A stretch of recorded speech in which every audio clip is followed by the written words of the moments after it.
It is great to be back in Colorado. I love you back. I know this state is the training ground for a few Winter Olympians who are doing us so proud. I know Shaun White's secret training facility up on Silverton Mountain paid off. I don't know how those guys do that, though. How do you start doing that?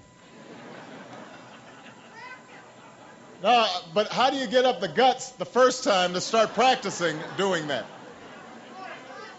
Gold medal for snowboarding. Colorado's the home of several Olympians, including Lindsey Vonn, who brought home the gold yesterday. Johnny Spillane won the silver medal in Nordic Combine, first American medal in that event. So I just want all of our Olympians to know that the United States of America is proud of you. We are cheering for you every day. I'm checking my BlackBerry every half hour, see how things turned out. I've got some good memories of Denver, including one just down the road at Mile High Stadium. Some of you may have been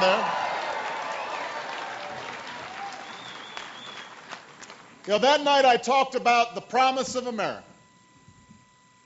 And I want you to know that not a single day goes by that I don't think about the obligation that I have to keep that promise alive for every single American and every single Colorado.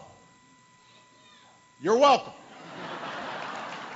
Thank you for giving me the privilege of every single day thinking about how can we make that American dream live for everybody, not just for some.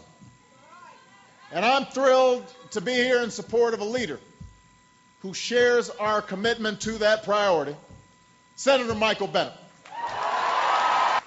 He was here by my side in Denver a year ago when we signed the Recovery Act into law. It wasn't a politically easy decision to make for any of us, because we knew that we were already facing big deficits that had been run up over the last decade. But we had a responsibility to do what was right for the American people and break the back of this recession that was slipping into a depression. 1 year later, thanks largely to the Recovery Act, we can stand here again and say that a second depression is no longer a possibility. An economy that was shrinking by 6% a year ago is now growing by nearly 6%. Now, you wouldn't know any of this if you just listen to those who are trying to score political points by attacking me or attacking Michael or what we did, despite the fact that a lot of these guys, when it comes to the ribbon cuttings for the projects, they show up. They're holding up those big checks. Look what I did for you. I'm not going to give them hell. I'm going to tell the truth, and they'll think it's hell. That's what Harry Truman said.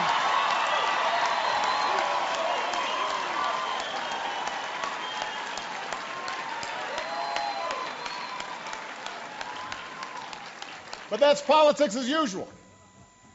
We've become accustomed to it. We've become numb to it. We're just accustomed to falsehoods and exaggerations and slash and burn politics. But Michael and I, we don't have time for that nonsense.